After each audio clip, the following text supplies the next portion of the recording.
Muy bien, hemos estado compartiendo acerca de los patriarcas y también de algunos personajes del libro de Génesis, y hace unos días atrás entramos en el Éxodo, y nuestro pasaje bíblico que vamos a compartir está hoy en el capítulo 12, versículo de Éxodo 12, versículo del 29 al 36, y vamos a compartir un pasaje muy interesante, muy bonito, y quiero que encontremos a Jesús allí y que lo disfrutemos y que sepamos todo cuanto ha hecho por nosotros y nuestro corazón hoy arda de pasión por Él y lo podamos avivar en todo caso, en el mejor de los casos, invitar a ser el dueño y el Señor de nuestro corazón, y si no, dejarlo que arda y apropiarnos más que nunca de Él, porque de eso se trata.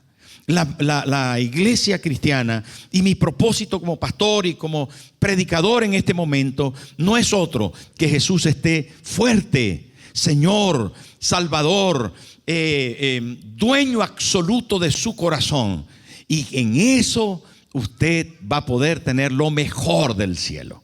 Porque ¿sabe cómo se llama lo mejor del cielo?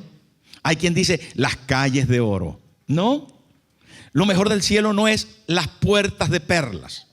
Lo mejor del cielo no es la banda de ángeles, que no sé si cantan tan bien como estos chicos que antes nos ministraron. Qué espectacular, ¿eh? Espectacular. Hoy tiramos la casa por la ventana. Fue muy bonito la alabanza, oye que sí. Fue muy bonita, de mucha calidad. Les felicito. Pero lo mejor del cielo no son los ángeles que cantan. Lo mejor del cielo se llama Cristo, el Señor, con el Padre y el Espíritu Santo. Ahí ese Dios maravilloso. Pero lo que el cielo nos dio mejor se llama Cristo, y lo vamos a encontrar ahí. Y aconteció que a la medianoche Jehová hirió a todo primogénito en la tierra de Egipto, desde el primogénito de Faraón que se sentaba sobre su trono, hasta el primogénito del cautivo que estaba en la cárcel, y todo primogénito de los animales. Y se levantó aquella noche Faraón, él y todos sus siervos y todos los egipcios, y hubo un gran clamor en Egipto, porque no había casa donde no hubiese un muerto.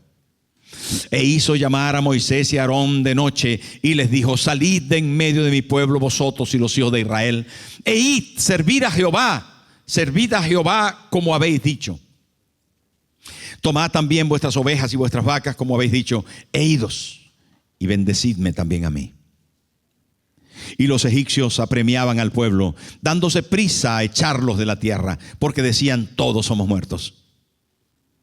Y llevó el pueblo su masa antes que se leudase, sus masas envueltas en sus sábanas sobre sus hombros. E hicieron los hijos de Israel conforme al mandamiento de Moisés, pidiendo de los egipcios alhajas de plata y de oro y vestidos. Y Jehová dio gracia al pueblo delante de los egipcios, y les dieron cuanto pedían. Así despojaron a los egipcios. Queridos amigos, hoy quiero compartir con ustedes un tema que he titulado Preparándonos para la salida hacia Canaán.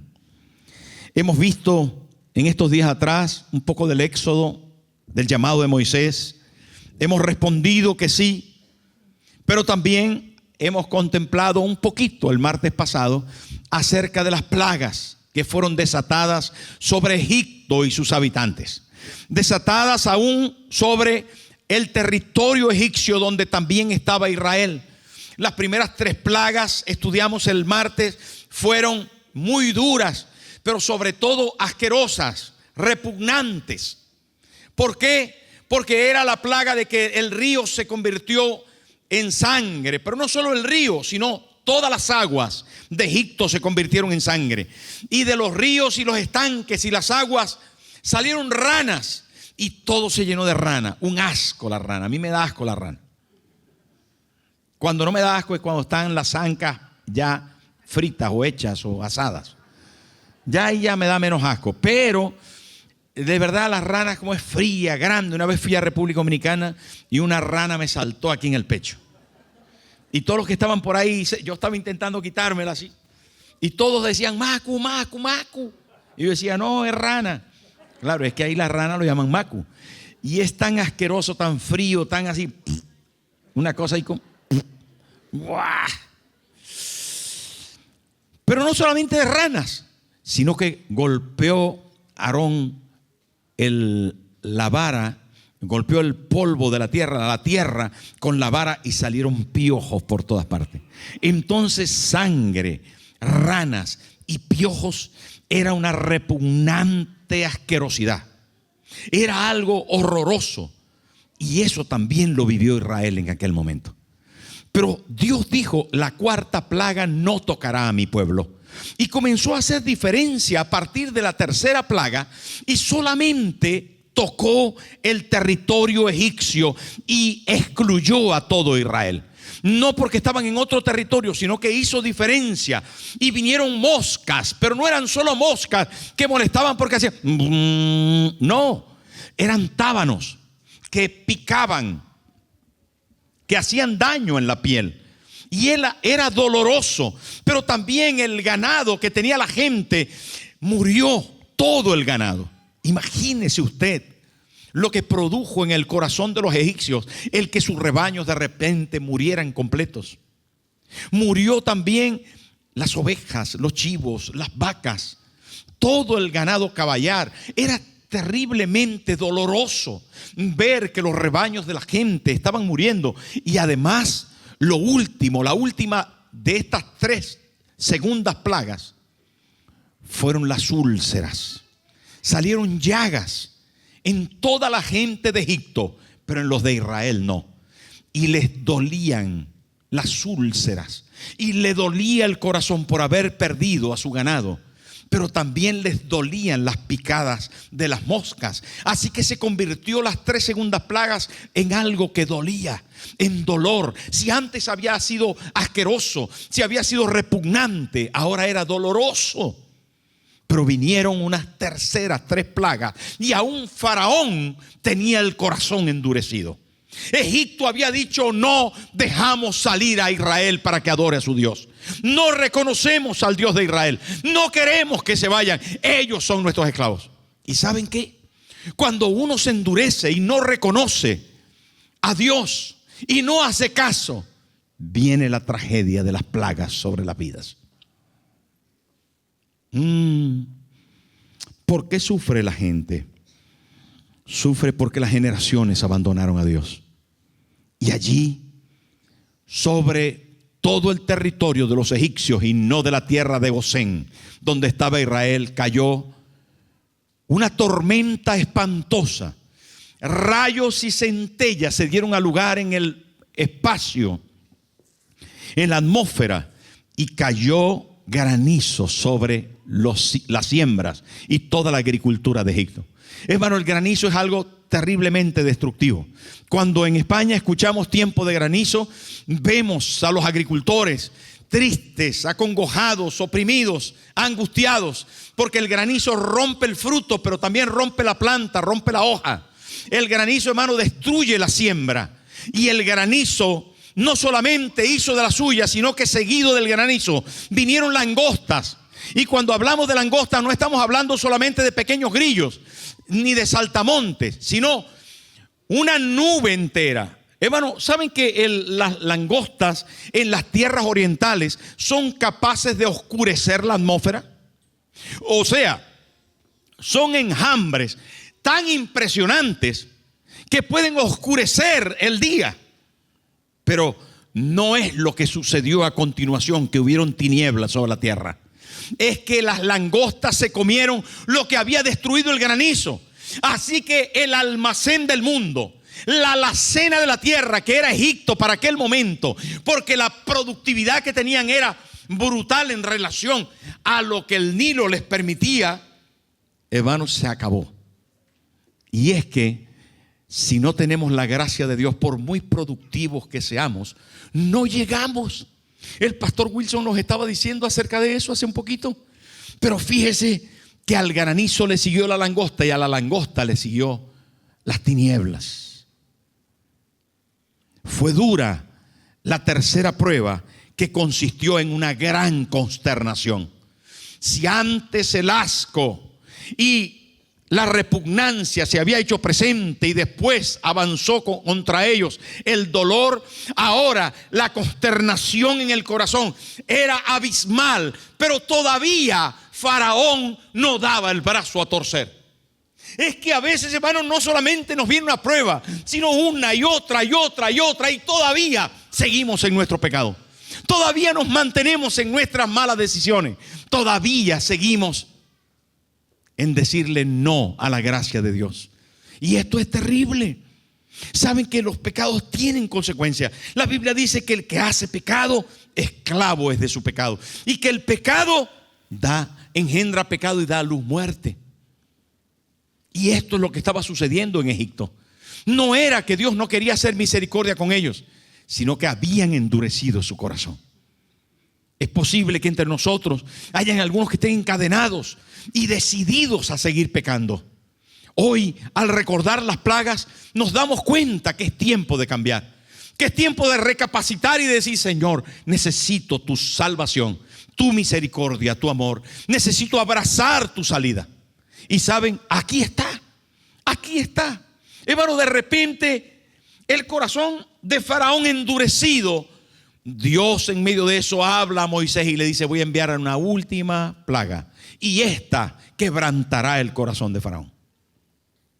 Y eran las plagas de la destrucción de los primogénitos, tanto de hombres como de animales. Era la última y más dura de las plagas. Recuerde que plaga en el hebreo traduce golpe, puñetazo, golpe de Dios. Eso traduce plaga en el hebreo antiguo. Así que Dios estaba golpeando. ¿Qué golpeaba? Golpeaba a todos los dioses de Egipto. Al dios Sol, que se supone que lo llamaban así a Faraón. Golpeaba al dios tierra, porque adoraban a la tierra. Golpeaba al dios vaca, y se habían muerto todos los animales. Dios golpeaba a todos los dioses de Egipto. Tenían dioses de todo tipo. Pero ahora el dios principal, que era Faraón, y que tenía un único hijo, iba a ser golpeado. Qué pena, qué triste poder pensar en esto. Dios se preparaba y le dijo a Moisés, le dijo: voy a desatar el ángel de la muerte y va a matar a todos los primogénitos en Egipto. Por lo tanto, les voy a dar una solución. Sí, hermano, una solución que era una figura de lo que vendría, una figura de Cristo, una figura maravillosa en el Antiguo Testamento, una figura que encontramos ahí en Éxodo, hermano, tan clara, tan definida, tan propia para poder abrazar en el día de hoy, que se convierten sumamente importante, no solamente en la iglesia, en el diario vivir, sino en nuestra teología práctica de cada vida. Y Dios le dice a Moisés: dile a mi pueblo que busquen un cordero pascual, porque este mes será principio de todos los meses. Vamos a comenzar el año, le dice Dios a Moisés. Qué bueno, ¿verdad? Le dice: vamos a comenzar el año desde este momento. Aquel mes se llamó el mes de Abib o Nisán. El inicio del calendario hebreo se marcaba desde el plan que Dios dijo: este será el primer. ¿Sabe que el calendario hebreo, el calendario judío, fue marcado por Dios? Nosotros vivimos un calendario romano, y para nosotros pues el primer mes se llama enero. Para el pueblo de Israel no es así. Ellos no están en el 2021, sino están en el 5000 no sé cuánto, 5600 y no sé cuánto. En fin, que no, la cosa es que Dios le dijo: este mes será principio de meses. Y ahí, ¿cómo? Y le dijo: tienen que todas las familias de Israel buscar un cordero. Diga conmigo: cordero. Esto es tan importante, tan bonito, tan simbólico y significativo. El ángel de la muerte pasaría por todo el territorio de Egipto y buscaría en cada casa al primogénito, al que había nacido de primero, tanto de hombres, o sea, de mujeres, como de animales. Quiero decir con esto que le estaba preguntando a la pastora Moreiva: ¿por qué el primogénito? Y me dijo, no sé, ¿será porque era el futuro? Porque era el futuro, sin primogénito, si no hay un primer nacido, pues no hay futuro. Sí, efectivamente.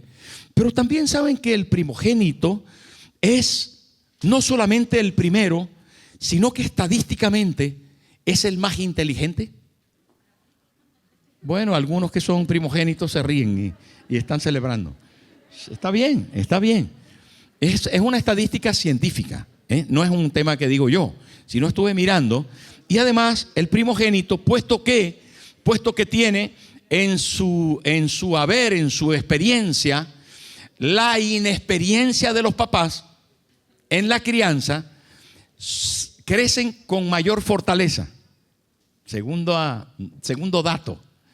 Tercer dato, son más capaces de enfrentar las circunstancias adversas por causa de lo anterior. Además, dentro de ese haber anterior está que el que nace de primero nace con toda la fuerza de los padres. Si los padres son muy mayores cuando tienen el primer hijo, digo yo, si son muy mayores, entonces lo que sucede es que los que nacen después tienen menos fuerza a sus padres. Y se nota en los genes. Bueno, eso es lo que estuve mirando estadísticamente y científicamente. No dice eso la Biblia. Pero si usted se da cuenta de todos estos detalles y muchos más que pudiera mencionar, donde se define que los primogénitos de las casas son de mayor capacidad que los demás, eso no quiere decir que le pueda ganar el menor al mayor. Eso no quiere decir, sino que en línea general, la mayoría de las veces, estadísticamente es así. Ahora, si usted se da cuenta que en Israel los primogénitos tenían doble herencia. Dios había decidido eso, que tuvieran doble herencia. Además, los primogénitos fueron establecidos como la parte sacerdotal de cada familia, exigido por Dios. Pero encima, Cristo es el unigénito del Padre, o sea que es primogénito. También, por supuesto, si es el único, también es el primero. Por lo tanto, hay una relación tan bonita con este asunto. Pero ¿por qué Dios decidió, pregunto yo a usted, por qué Dios decidió romper, quebrar, quitar a los primogénitos de Egipto? ¿Sabe por qué? Porque es que en el concepto simbólico y real, el pecado no tiene futuro para nosotros. No garantiza ningún futuro. Cuando usted peca, la muerte se abalanza sobre usted y sobre su familia. No hay futuro en el pecado. No hay futuro en la desobediencia. No hay futuro en la lejanía con Dios. Y Dios estableció, hermano, quitar a Egipto de en medio.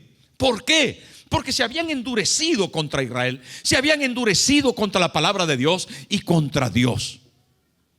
Y esto trunca el futuro no solo de cualquier persona, sino de cualquier familia. Y Dios es justo y no está contento de quitar a las personas de en medio, pero las personas se autocondenan. Cuando usted no acepta la gracia, cuando usted rechaza el regalo, cuando usted sencillamente no permite que Jesús sea el centro de su corazón, entonces usted se está haciendo culpable de lo que Dios le ha ofrecido. ¿Me estoy explicando? Y aquí, queridos hermanos, Dios le dice a Moisés, hay una salida. Hay una salida, la liberación, lo que te va a llevar a Canaán, lo que te va a llevar a la libertad, estaba basada en las promesas. Y las promesas estaban basadas, lo primero, en un cordero, en la sangre de un cordero. ¿A qué le suena eso? Sí, a la cruz del Calvario. Suena a Jesús. Suena a Juan el Bautista cuando dijo, he aquí el Cordero de Dios que quita el pecado del mundo. Y el Cordero tenía que ser sin defecto, tal como Cristo es. Sin mancha, sin arruga, sin defecto ninguno, sin heridas, sin costra. Tenía que ser examinado, apartado, dejado 4 días y mirado con detalle, que no tuviera ningún defecto. Así era Cristo, perfecto para nosotros. El pecado no estaba en él. Él fue perfecto. ¿Y sabe quién lo dijo? Un romano, inconverso, impío. Dijo, yo no consigo ningún mal en él. Y se lavó las manos. ¿Se acuerda de eso? Porque Cristo era sin defecto, pero no solamente tenía que ser un cordero sin defecto la solución, sino un cordero sacrificial. Había que matarlo, al igual que nuestro Señor. Y así hicieron en el día de la Pascua.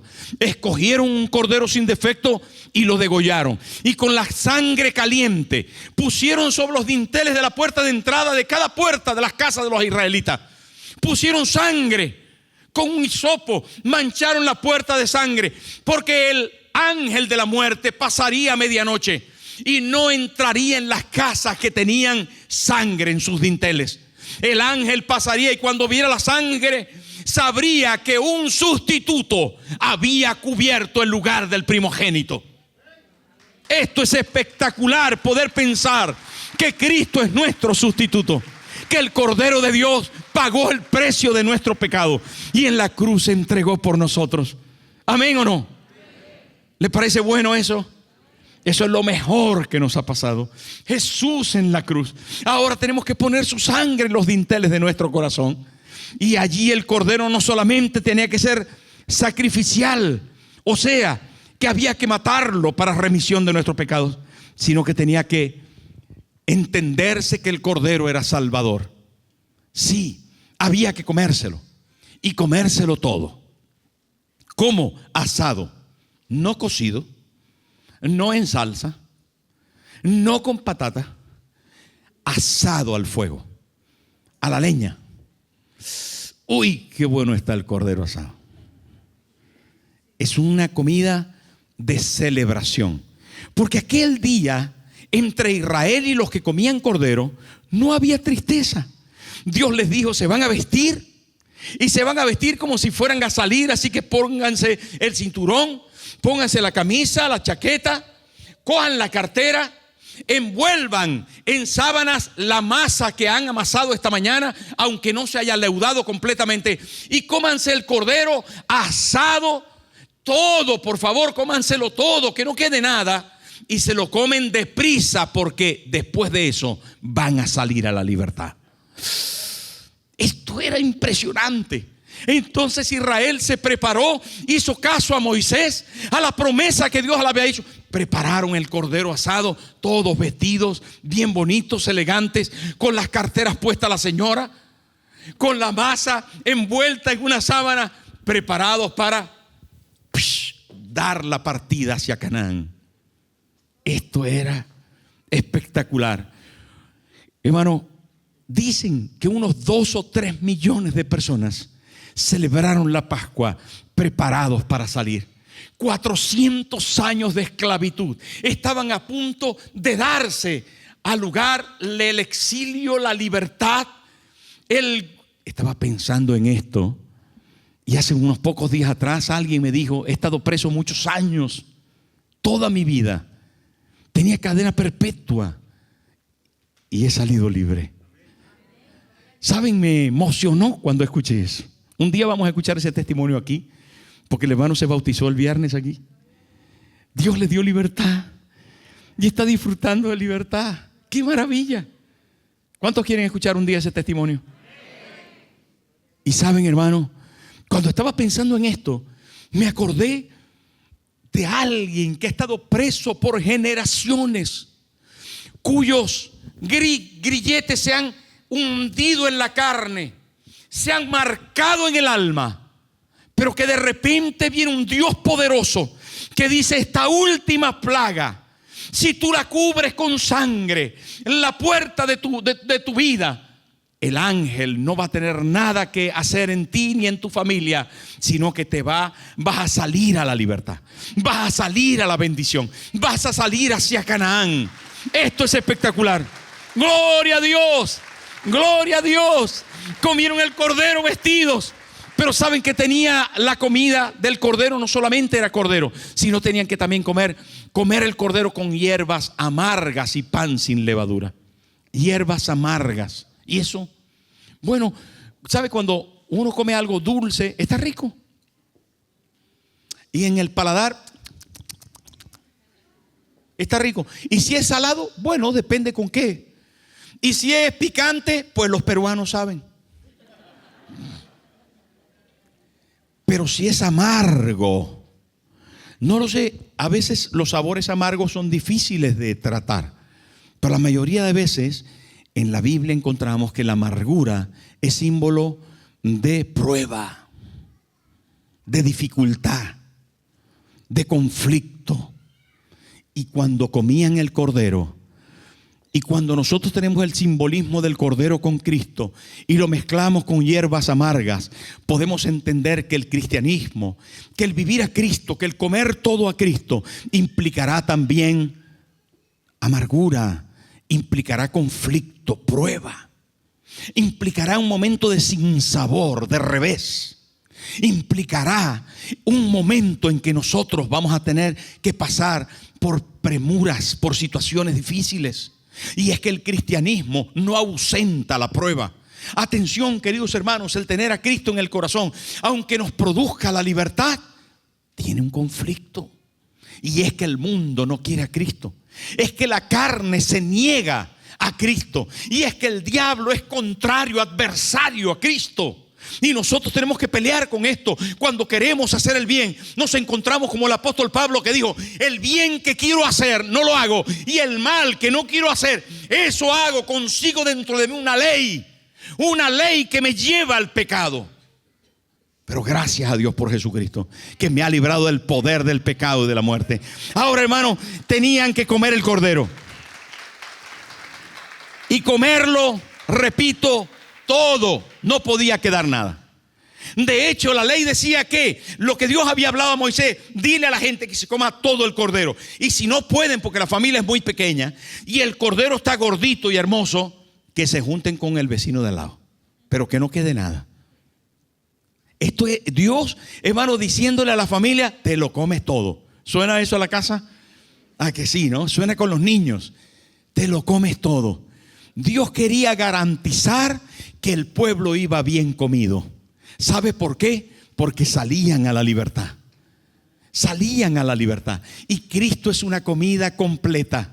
Pero hay que comérselo todo. Comerse, hermano, comerse su gracia y su perdón.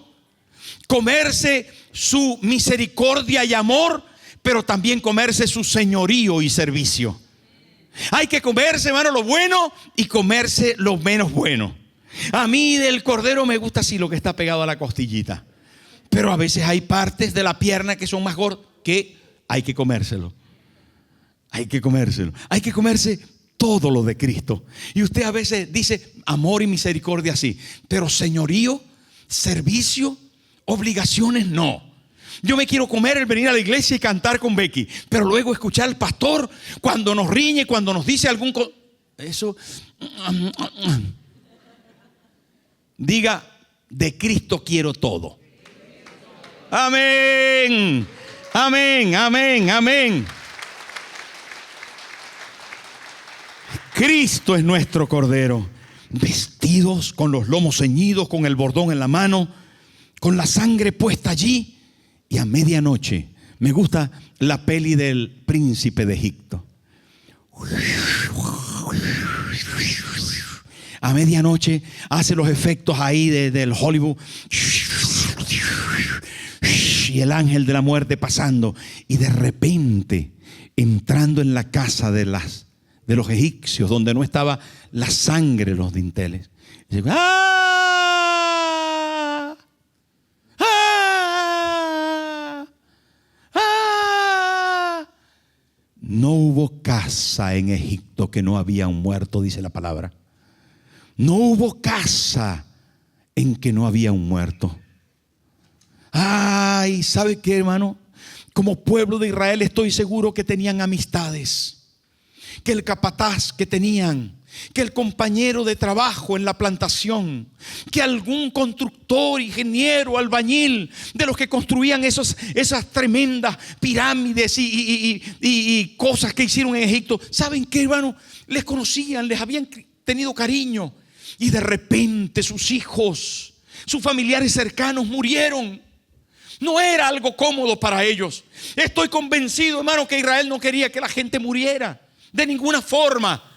Como Dios no quiere la muerte del que muere, como nosotros no queremos que nuestro familiar que ha negado la fe, que se opone al evangelio, que dice no a la palabra, que nos ven por encima del hombro y que dicen que somos unos locos, que no sé qué, que no sé cuánto, que te están estafando, que te están no sé qué. ¿Sabe qué?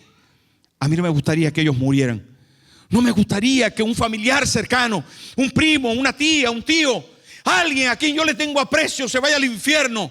Pero resulta que rechazar al Cordero, que no usar su sangre en el corazón, que no tener presente la promesa de Dios, que no amar esta palabra, que no servir a Cristo, implica condenación e infierno.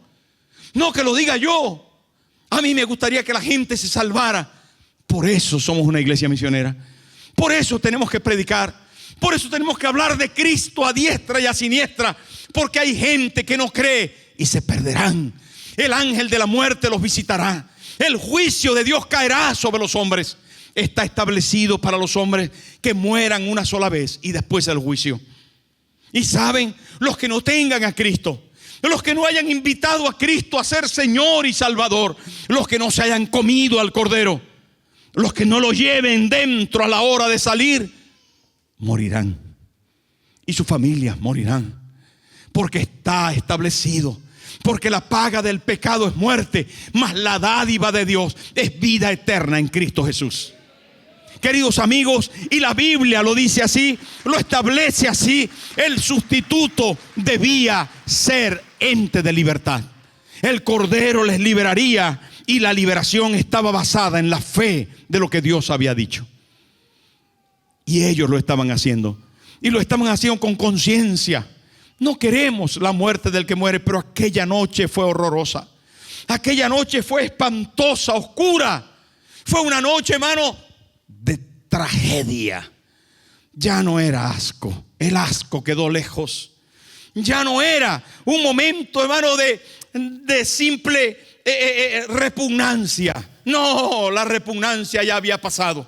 No era que me picó una mosca y me dolió mucho. Ya no era el dolor de una llaguita. No, no es que se me murió la vaquita. No, amigos. Ahora un primogénito. ¿Y saben qué dice la Biblia para hacer fuerza en esta realidad? El que se sentaba en el trono de Faraón. No era Faraón, sino el que se sentaba en el trono. Es que de vez en cuando venía el hijito, el único hijo. Dice la historia que tenía un único hijo. Y el hijito se sentaba en el trono cuando su padre se paraba. Y ahí, sentadito ahí en el trono, hacía caritas como para que le echaran foto. No había cámara, pero como para que le echaran fotos. Y algunos de los que estaban por ahí cerca del faraón, que quería congraciarse, le decía: un día llegarás a ser faraón. Un día llegarás, un día llegarás. No te preocupes, ya llegará tu día en que tú vas a ser el faraón y serás el Dios de todo Egipto. La Biblia dice: desde el que se sienta en el trono del faraón hasta el hijo del que está en la cárcel, desde la punta de arriba hasta la punta de abajo, los primogénitos de las bestias y los animales, todos murieron. No hay posición social, económica, intelectual. No, hermano, no te libra tu título universitario. No libra, querido amigo, la capacidad intelectual. No libra tu habilidad para hacer los negocios, ni tu posición económica. La salvación no se compra, ni se vende. La salvación se adquiere por fe en la promesa, por fe en la sangre puesta en el dintel de nuestro corazón. La salvación viene de la cruz del Calvario. Y en la cruz tenemos redención de nuestro pecado, porque el único y suficiente sustituto pagó el precio. Y cuando el ángel de la muerte pasó y vio sangre, dijo: aquí ya alguien pagó el precio que tenían que pagar por su pecado. ¿Se da cuenta de lo que le estoy diciendo? Pero aquel día de dolor y de angustia, a medianoche, cuando pasó el ángel y comenzaron a escucharse los gritos, después de unas horas que se dieron cuenta de que había sido una tragedia espantosa en todo Egipto, Faraón mandó a llamar a Moisés y Aarón y le dijo: váyanse, llévense las vacas, llévense las ovejas, llévense lo que quieran, porque la libertad ya era incontenible. si había sangre derramada del Cordero, entonces la libertad se daba lugar. Y aquel día se dio a lugar. Y se dio a lugar como el día, a eso de las 3 de la tarde, cuando la costumbre de los sacerdotes eran estirar la cabeza del cordero y degollarlo y derramar la sangre y presentarla en los altares del mundo israelita. A esa hora, en el Calvario, un día Jesús dijo: en tus manos encomiendo mi espíritu. La sangre había sido derramada. El Cordero de Dios había hecho el trabajo para que usted y yo hoy seamos libres por su sangre. Para que seamos perdonados delante del cielo y tengamos acceso a la libertad. Acceso a la libertad. Entrada libre a la libertad. Y saben, aquel día, hermano, de repente, un pueblo que había sido 400 años esclavo. No 25 años. No 20 años, no 10 años de preso. No 5 años de preso. A lo mejor tienes preso en la droga 5 años. 10 años hace que el alcohol te tiene dominado. Pero aquella gente habían sido 400 años esclavos. Y de repente comenzaron a salir de las casas con sus túnicas, con sus maletas, con sus masas ahí que cargando para el camino, con las cositas que tenían porque ya estaban vestidos. Y se dieron cuenta que el vecino israelí también estaba saliendo, y el otro y el otro.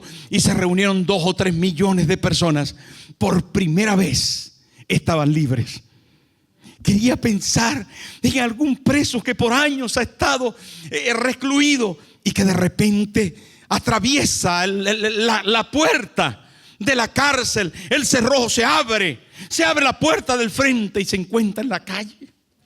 Quise vivir esa experiencia en un momento y me hubiera gustado hablar con alguien que lo hubiera tenido. ¿Cómo te sientes en la calle?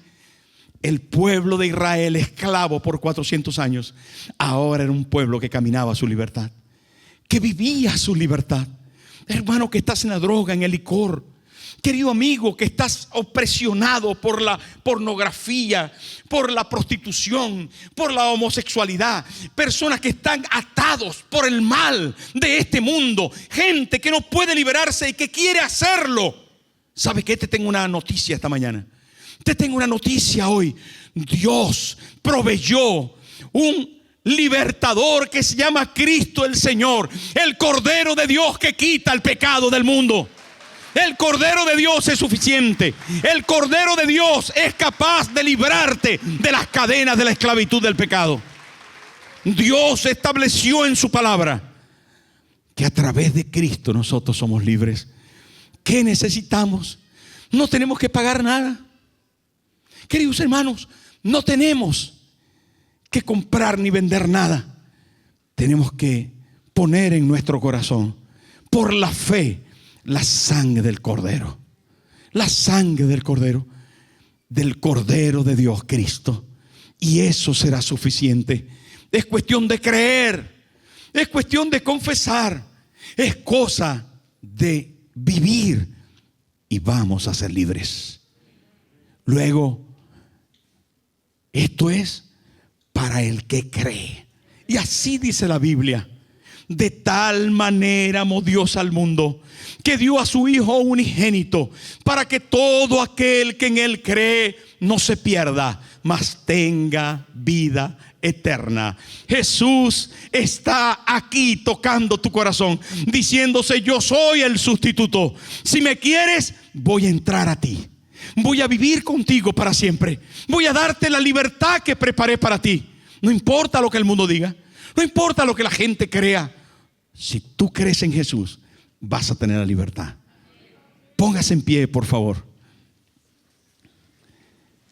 Aquel día fue un día maravilloso. Fue un día espectacular. Los esclavos entraron en su libertad y comenzaron a reír y a cantar. ¿Se puede imaginar cuando se fueron reuniendo una y otra familia y se miraron unos con otros camino hacia Canaán? Y se dijeron: era verdad. Saben, un día, nosotros cuando nos convertimos había un coro muy antiguo. Ya era antiguo en aquel momento. Esto hace más de 40 años.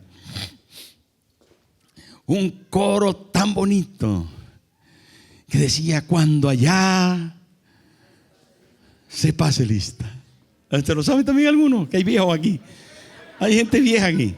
Cuando allá se pase lista, cuando allá se pase lista, cuando allá se pase lista, a mi nombre yo feliz responderé. Y yo me estaba imaginando todo esto, hermano, pero no solo me acordé de esta canción, me acordé de otra. Me acordé de varias antiguas. Y una la apunté aquí, esa no la apunté, pero me acordé porque la lista, yo estaba pensando en toda la gente saliendo, ¿sabes? En toda la gente saliendo de Egipto, saliendo hacia la tierra de Canaán, a la libertad. Por fin, no se lo podían creer, pero estaban libres. Ahora, saliendo toda la gente, me acordé de la canción de ese pase lista, de que iban todos juntos, desfilando, alegrándose. Pero me acordé de otro coro también, el que dice: hay poder, poder, sin igual poder en Jesús, que murió y resucitó. Hay poder, poder, sin igual poder en la sangre que Él vertió. Dale un aplauso fuerte al Señor.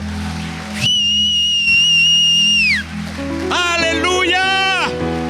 Su sangre preciosa nos limpia de todo pecado. Somos libres en Cristo Jesús. Somos libres en su sangre. Su sacrificio nos da libertad. Su sacrificio nos da vida. Queridos hermanos, no hay poder como la sangre del Cordero de Dios Cristo. No hay poder más grande que ese. De manera que hoy lo vamos a disfrutar y vamos a decir: Señor, yo te quiero todo. Yo te quiero para mí. Si usted está aquí por primera vez, no puede salir de este lugar sin decirle: Jesús, entra a mi corazón. Yo quiero tenerte. Yo quiero vivirte. Yo quiero que me des todo cuanto eres, porque te necesito.